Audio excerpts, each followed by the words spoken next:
أشهد أن لا إله إلا الله وحده لا شريك له وأشهد أن محمدا عبده ورسوله أما بعد فأعوذ بالله من الشيطان الرجيم بسم الله الرحمن الرحيم الحمد لله رب العالمين الرحمن الرحيم مالك يوم الدين إياك نعبد وإياك نستعين اهدنا الصراط المستقيم صراط الذين أنعمت عليهم غير المغضوب عليهم ولا الضالين.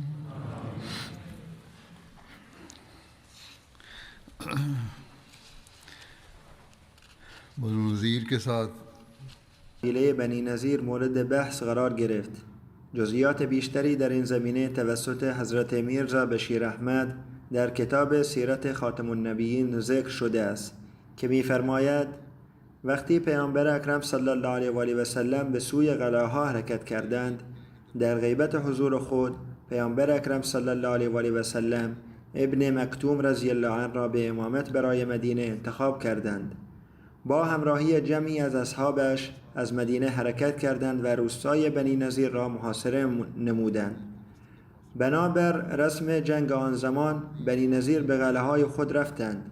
این همان زمانی بود که عبدالله بن ابی بن سلول و سایر منافقان مدینه پیامی به سران بنی نذیر فرستاده و اظهار کردند اصلاً از مسلمانان نترسید، زیرا ما از شما حمایت می‌کنیم و در کنارتان می‌جنگیم. اما وقتی عملاً جنگ آغاز شد، برخلاف امیدهای بنی نذیر، این منافقین آشکاراً شهامت وارد شدن به میدان نبرد را در مقابل پیامبر اکرم صلی الله علیه و آله و سلم نداشتند. بنی غریظه نیز نمی‌توانستند به میدان نبرد علیه مسلمانان گام بردارند و آشکاراً به بنی نذیر کمک کنند، هرچند غالباً با آنها بودند و در خفا نیز به آنها کمک می‌کردند. مسلمانان از این امر نیز آگاه شده بودند. به هر حال بنی نذیر در مخالفت با مسلمانان آشکاران به میدان نیامدند و به جای آن به قلعه‌های خود پناه بردند. اما بنا بر شرایط آن عصر دژهای آنها بسیار مستحکم بود و به همین دلیل مطمئن بودند که مسلمانان هیچ آسیبی به آنها نخواهند رساند و سرانجام ناامید شده و از محاصره دست برمی‌دارند. شکی نیست که با توجه به اوضاع و احوال آن عصر فتح این دژها کار بسیار سخت و طاقت فرسا بود و محاصره بسیار طولانی را می‌طلبید. در هر صورت پیامبر اکرم صلی الله علیه و آله و سلم به دشت‌های اطراف قلعه‌های بنی نذیر تشریف بردند و محاصره را آغاز نمودند. این محاصره بر اساس گزارش‌های مختلف 6 روز و بنابر برخی روایات حتی 15 روز یا بیشتر به طول انجامید. پیامبر اکرم صلی الله علیه و آله و سلم دستور دادند تا برخی از درختان اطراف را ببرند و به آتش بکشند تا از پناهگاه‌هایی که یهودیان برای دفاع از خود استفاده می‌کردند محروم گردند.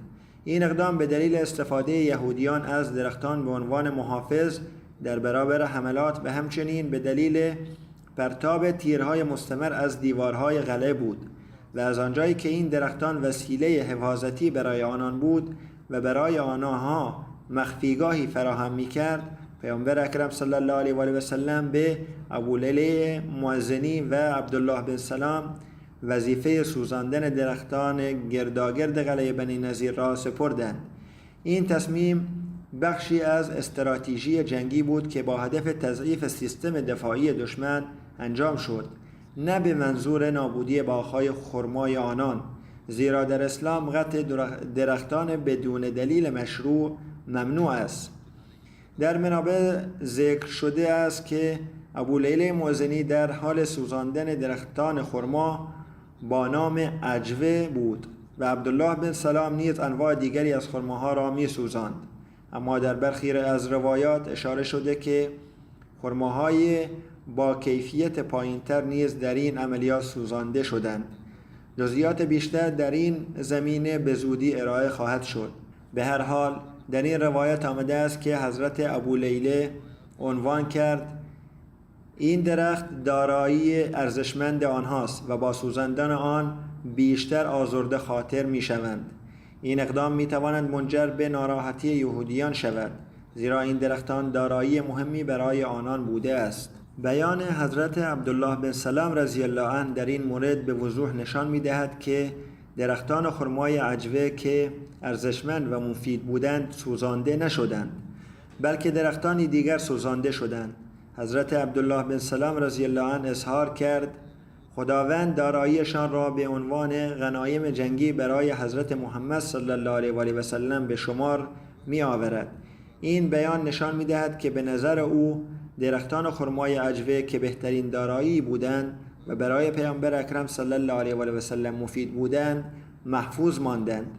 بعد از اینکه یهودیان دیدند که درختان خرمایشان در حال سوختن است، زنانشان غمگین شدند و شروع به پاره کردن لباسهایشان شدند و زدن بر سرهایشان و گریه‌وزاری کردند.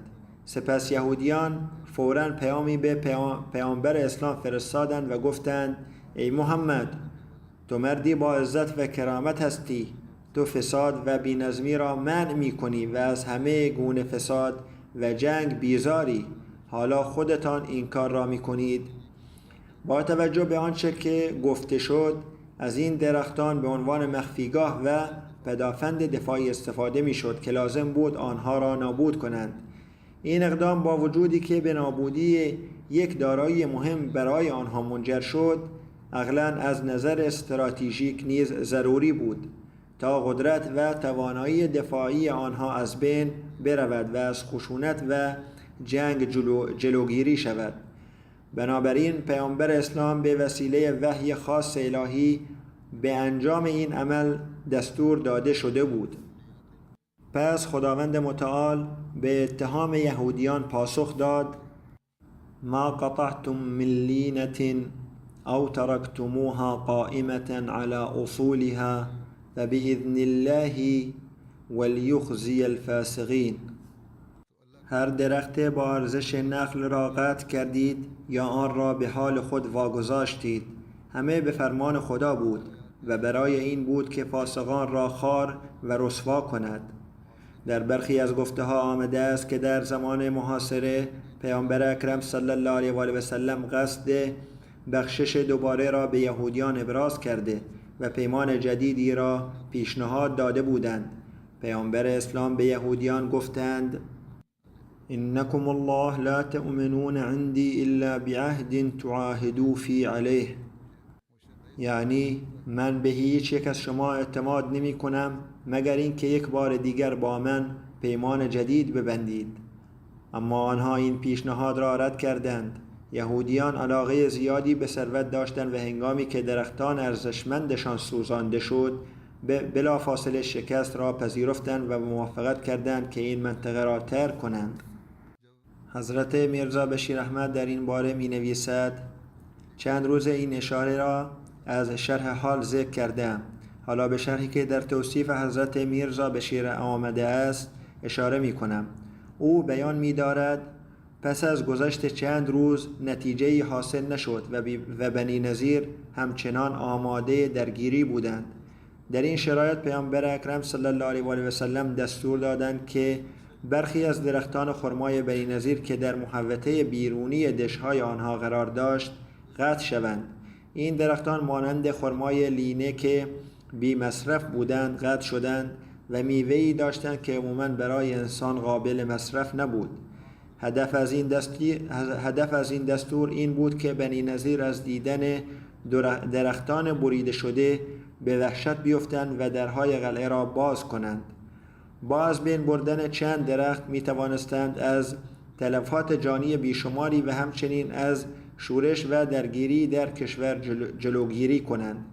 در نتیجه این استراتژی موفقیت آمیزی بود و تنها عدد 6 درخت قطع شد که بنی نظیر را فریاد و گریه انداخت. آنها شاید فکر می‌کردند که مسلمانان قصد دارند تمامی درختان را قطع کنند، از جمله آنهایی که دارای کیفیت بالا بودند.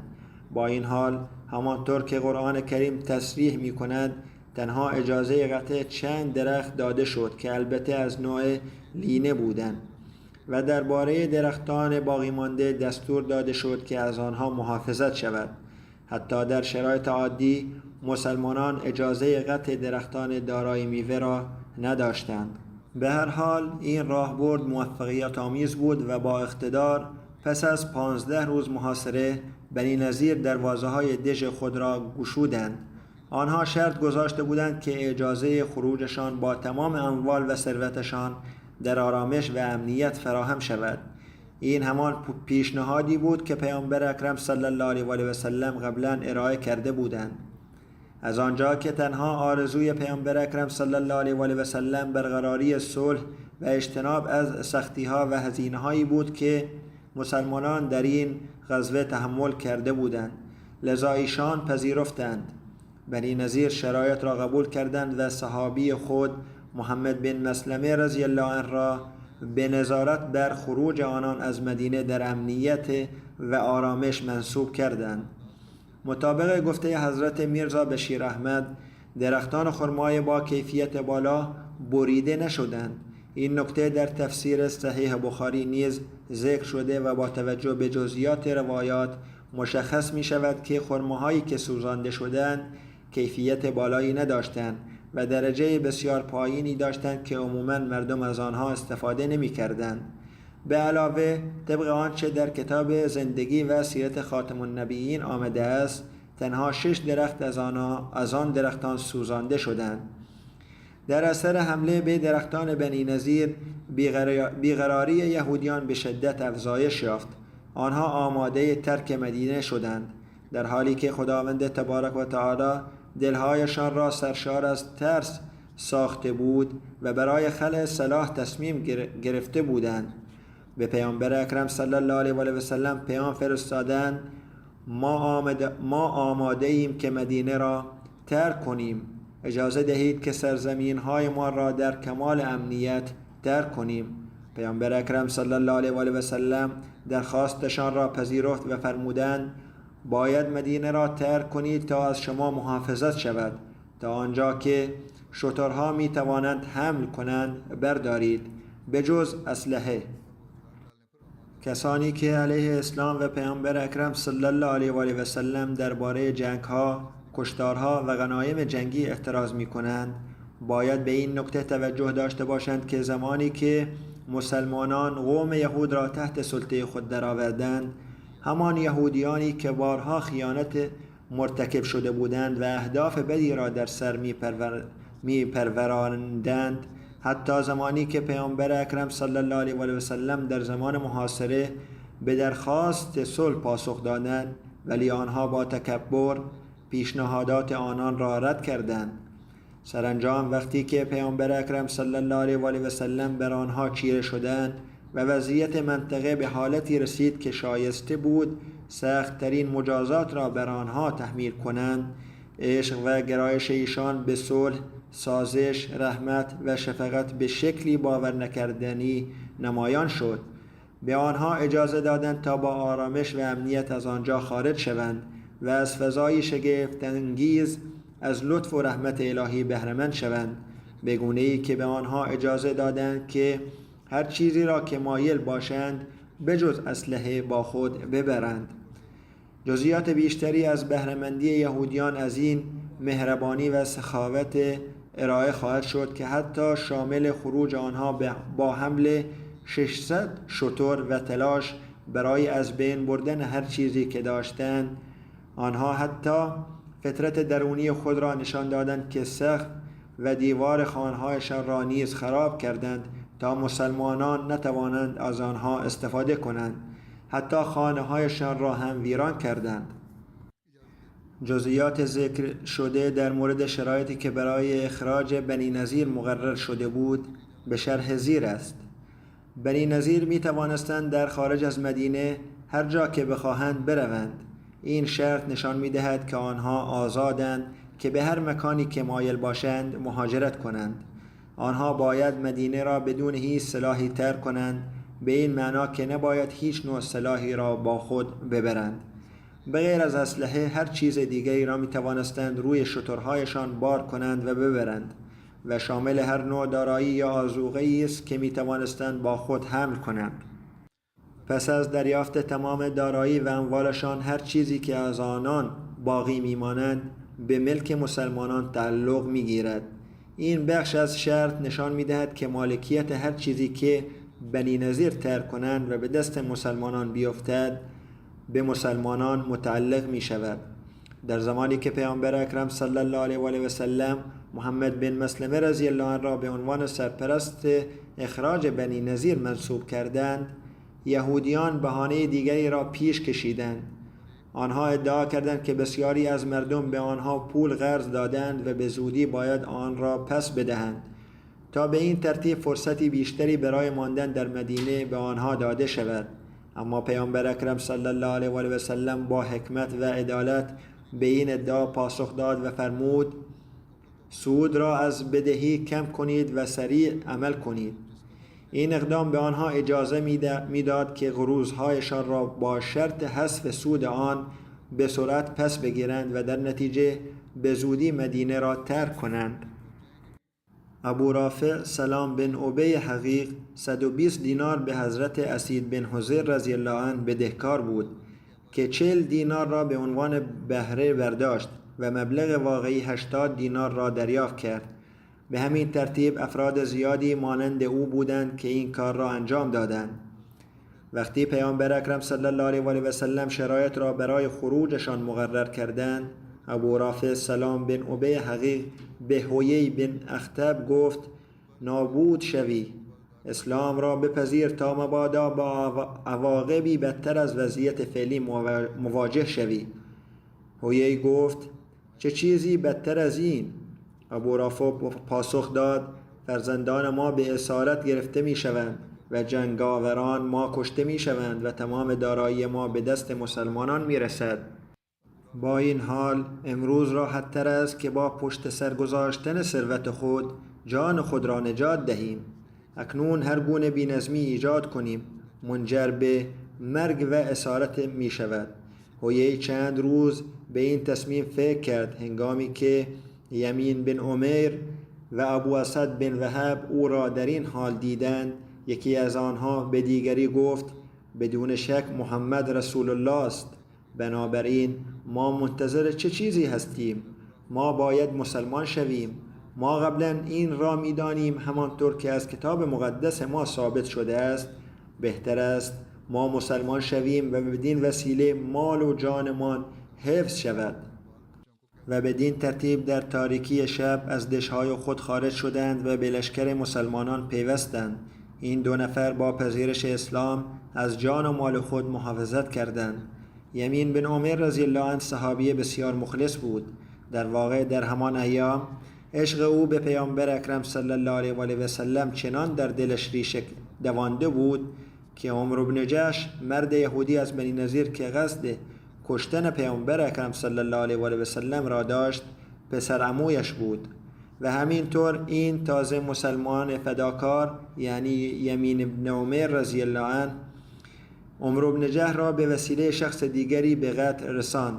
هنگامی که پیامبر اکرم صلی الله علیه و آله و سلم از محبت و اخلاص او آگاه شدند ابراز خوشحالی کردند. این یک سند از یک کتاب تاریخی است. در مورد اخراج یهودیان نوشته شده است که یهودیان غیر از زنان و فرزندان خود هرچه شترانشان می توانستند حمل کنند بر شترهای خود بار می کردند. آنها فقط اسلحه خود را پشت سر گذاشتند. جمعاً 600 شتر داشتند. همه خانه های خود را ویران کردند. هیزمها را از در و پنجره هایشان جمع کردند و قبل از حرکت بر شترهایشان بار کردند. در روایتی آمده است که حتی ستونها و سقف خانه هایشان را هم فرو ریختند. از در گرفته تا تخت چوبی و حتی 4 چوب در همه چیز از سر کینه و حسادت علیه مسلمانان ویران شد. علاوه بر این حتی دیوارها را فرو ریختند تا پس از تبعید خانه‌هایشان برای مسلمانان غیر قابل سکونت شود، هنگامی که یهودیان زنان و کودکانشان را بر شتران خود سوار کردند و سپس داراییشان را بر شترهای باقی مانده حمل کردند. چنین به نظر می رسید که نه از تبعیدشان شرمنده و پشیمان نیستند، گرچه دلهایشان همچون کوره شعله ور بود، اما به نظر می رسید که هیچ گونه ضربه‌ای بر آنان وارد نشده است، هرچند این گونه تظاهر می کردند که با خوشحالی می روند. ابتدا با گذر از زمین بنی حارث بن خزرج از جسر رد شدند و سپس از بازارهای مدینه گذشتند. جسر نیز بازاری در مدینه بود. با این حال زنانشان را آراسته و بر شتر نشانده بودند. در کنارشان کنیزانشان با موسیقی می رقصیدند. مال و ثروتشان را برای مردم به نمایش می گذاشتند تا حسرت بخورند. ابو رافع یک کیف چرمی را پر از طلا و نقره کرده بود. کیف را بالا و پایین تکان میداد و می گفت که این ثروت را برای چنین شرایطی پسنداز کرده است که می تواند پیروزی خود را بعد از نبرد جشن بگیرد. آنان با ترانه‌خوانی، نواختن فلوت، خواندن اشعار تحریک‌آمیز و رقص با موسیقی خروج خود را جشن گرفتند، اما پیامبر اکرم صلی الله علیه و آله و سلم این رفتارهایشان را نادیده گرفتند و با وجود مشاهده این نمایش به آنها توجهی نکردند. اگر اینها با قوم دیگری غیر از مسلمان درگیر می شدند، به خاطر رفتارشان حتی لباس برای پوشاندن بدنشان به آنان نمی دادند. آنها مستحق عذابی بودند که نمی توانستند چیزی با خود ببرند، اما از سر بردباری و رحمت پیامبر اکرم صلی الله علیه و آله و سلم بود که به اعمال آنها توجهی نکردند. در مورد مسکن جدید بنی نظیر ثبت شده است که پس از اعلام تبعیدشان آنها مجبور به ترک کامل شبه جزیره عربستان نبودند. در واقع فقط موظف به خروج از مدینه بودند. آنها فقط از مدینه تبعید شدند و می توانستند در هر کجا که مایل بودند ساکن شوند. برخی از آنها به منطقه ازرایات در سوریه سفر کردند، در حالی که بیشترشان به سمت خیبر حرکت کردند. خیبر تقریباً در 96 مایلی مدینه قرار دارد. این مکان مرکزی برای یهودیانی بود که در شبه جزیره عربستان ساکن شده بودند. در آنجا می توانستید 10,000 سرباز مسلح پیدا کنید. جدای از این قلعه‌های یهودیان زیادی در آنجا وجود داشت. این منطقه عبارت از یک اقتصاد کشاورزی پر رونق بود. همه یهودیان جزیره العرب موافق بودند که تحت رهبری بنی نظیر باشند، زیرا آنان ادعا می کردند که از نسل حضرت هارون علیه السلام هستند. افراد بنی نظیر علاوه بر این که بسیار ثروتمند بودند، زیرک و مکار بودند. بدین ترتیب وقتی بنی نظیر به خیبر رفتند، قدرت یهودیان بیشتر شد. در میان بنی نظیر یهودیان برجسته‌ای مانند حوی بن اخطب، سلام بن حقیق و کنانه بن ربیع بودند. یهودیان خیبر در جنگ سرآمد بودند. مردم خیبر به فنون جنگی مسلط بودند، اما یهودیان بنی نظیر در امور سیاسی از بینش بیشتری برخوردار بودند. تا آنجا که به سیاست مربوط میشد، بنی نظیر بسیار پیشرفته بودند. بنی نظیر از بدو ورود به خیبر بدون زحمت ردای رهبری را به دست گرفتند و در نتیجه خیبر به جبهه اصلی جنگ مسلمانان تبدیل شد. برخی از فرزندان انصار نیز با یهودیان بنی نظیر رفتند. در همین رابطه نقل شده است که عده‌ای از بنی نظیر به ازریات در شام رفتند. در میان این افراد فرزندان برخی از مسلمانان انصاری نیز حضور داشتند، زیرا قبل از پذیرش اسلام وقتی فرزند زن انصاری زنده نمیماند، قسم میخورد که اگر فرزندش نمیمیرد او را یهودی پرورش میکند. بنابراین فرزندان انصار که یهودی شدند بسیارند. وقتی قرار بود بنی نظیر تبعید شوند، پدران آن بچه ها گفتند که اجازه نمیدهند با کسانی که در حال تبعید هستند بروند. خداوند متعال خطاب به این افراد آیه از قرآن را نازل کرد. در سیرت الحلبیه آمده است که خداوند متعال فرمود لا اکراه فی الدین، یعنی در دین هیچ جبری وجود ندارد. بنو نظیر با شأن و شکوه تمام اموالشان را با خود بردند. آنها حتی خانه‌های خود را با دست خود ویران کردند و درها، چهارچوب درها و چوب‌های آنها را جابجا کردند و آنها را نیز با خود بردند. نوشتند که این مردم چنان با شادی و آب و تاب و با آواز و نواختن ساز مدینه را ترک کردند که گویی مجلس عقد هستند. اما تجهیزات جنگی آنها، اموال غیر منقول آنها از قبیل باغات و غیره به دست مسلمانان افتاد. از آنجایی که این ثروت بدون جنگ عملی به دست آمده بود، در پرتو شریعت اسلام امتیاز تقسیم آن صرفاً در دست رسول خدا صلی الله علیه و آله و سلم بود. پیامبر اکرم صلی الله علیه و آله و سلم این ثروت را بیشتر بین مهاجرین فقیری تقسیم کردند که بر اساس نظام اولیه برادری، رزق و روزی آنها همچنان در اختیار اموال انصار بود. به این ترتیب انصار به طور غیر مستقیم در تقسیم غنایم نیز شریک شدند. هنگامی که بنی نظیر تحت نظارت صحابی محمد بن مسلمه مجبور به کوچ شدند، برخی از انصار کوشیدند تا دیگر انصار را از همراهی با بنی نظیر باز دارند. این انصار که بیشتر فرزندان انصار بودند، پس از مدتی به یهودیت گرویده بودند. بنی نظیر قصد داشتند آنان را نیز با خود ببرند، اما برخی از انصار به دلیل وابستگی‌های قدیمی از این اقدام جلوگیری کردند و مانع از رفتن آنان با بنی نظیر شدند.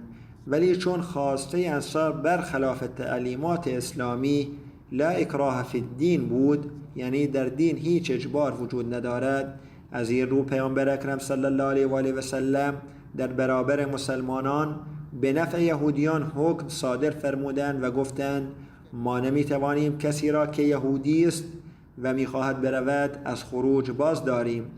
هرچند 2 نفر از بنی نظیر به انتخاب خود مسلمان شدند و در مدینه ماندند، همانطور که قبلا ذکر شد. در روایتی آمده است که پیامبر اکرم صلی الله علیه و آله و سلم به بنی نظیر فرمان دادند که به سوی شام کوچ کنند و در عربستان نمانند. با این حال تعدادی از سران آنان همچون سلام بن ابو الحقیق، کنانه بن ربیع و حویی بن اخطب و دیگران به همراه بخشی از قومشان در شمال حجاز و در روستای معروف یهودی یعنی خیبر سکونت کردند. مردم خیبر این افراد را بسیار گرامی می داشتند. این مهاجران اما در نهایت به عامل فتنه‌ای بزرگ و جنگ افروزی علیه مسلمانان بدل شدند و برخی دیگر از تاریخ معاصر آن زمان را با خشونت و تفرقه آلودند. ثروتی که از بنی نظیر به دست آمد به فی معروف است. روایت شده که پس از خروج قبیله بنی نظیر پیامبر اکرم صلی الله علیه و آله و سلم اسلحه، باغ‌ها، زمین‌ها و ساختمان‌هایشان را به تصرف خود درآوردند. این اسلحه شامل 50 مجموعه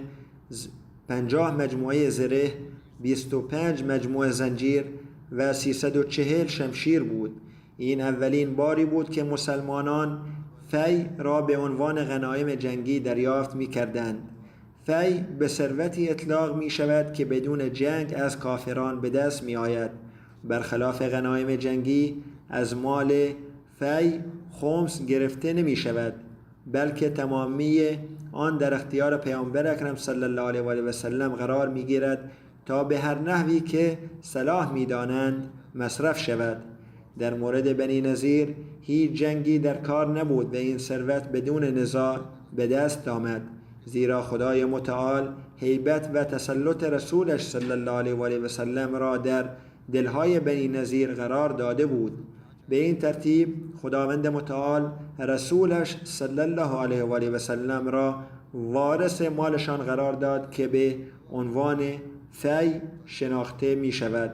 پیامبر اکرم صلی الله علیه و آله و سلم همه اموال و دارایی های به دست آمده را بین مسلمانان تقسیم کردند تا در راه فضیلت و خیر از آن استفاده شود.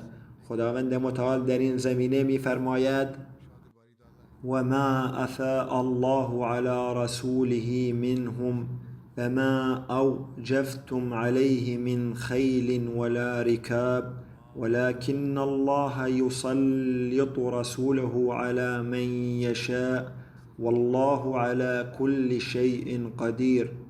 ترجمه: و آنچه را که خداوند از اموال آنها به رسولش بازگرداند شما برای تصرف آن اسب و شتری نتاختید، ولی خداوند پیامبرش را بر هر که بخواهد مسلط می سازد و خدا بر هر چیزی تواناست.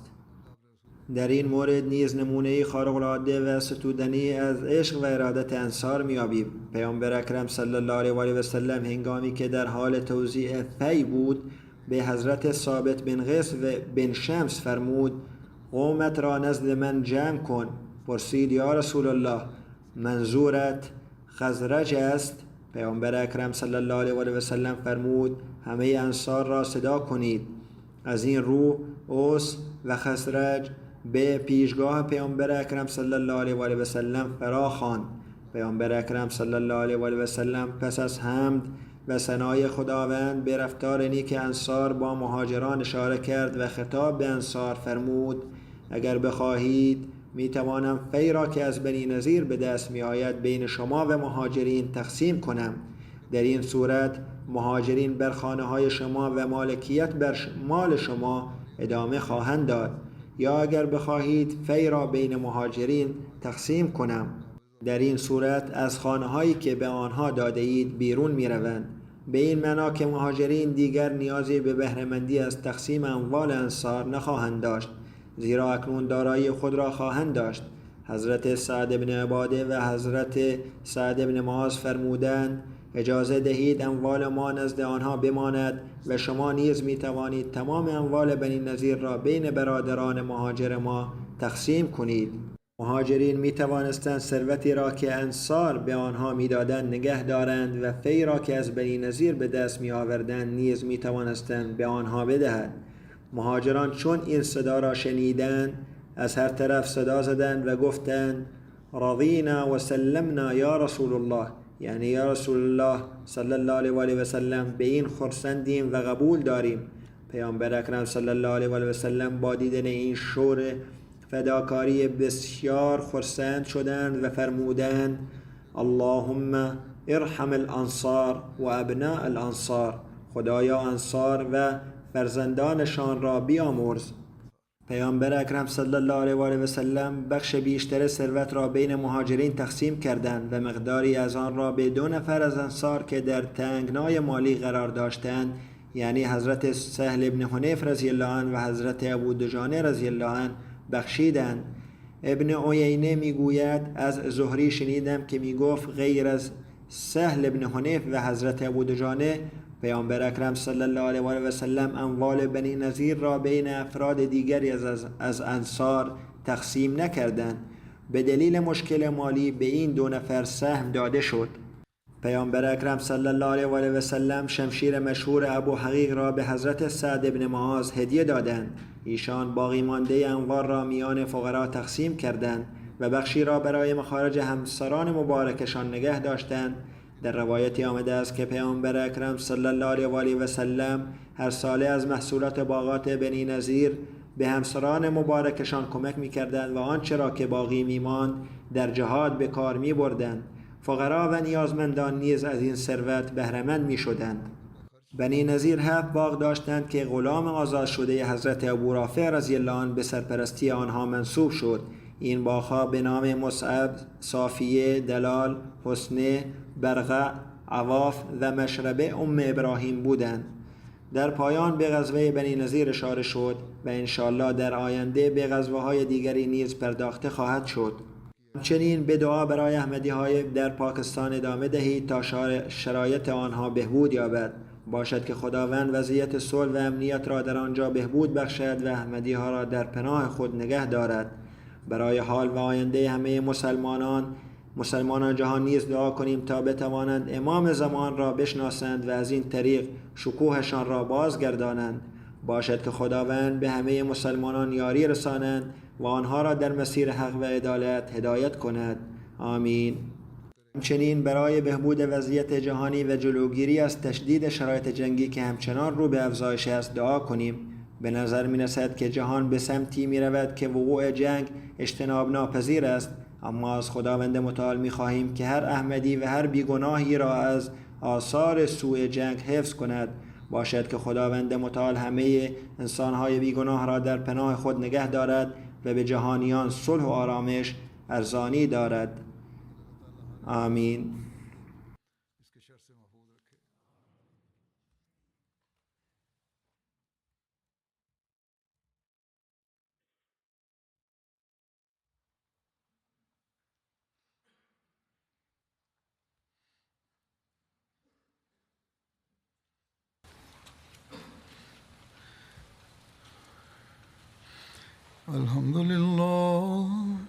الحمد لله نحمده ونستعينه ونستغفره ونؤمن به ونتوكل عليه ونعوذ بالله من شرور أنفسنا ومن سيئات أعمالنا من يهده الله فلا مضل له ومن يضلل فلا هادي له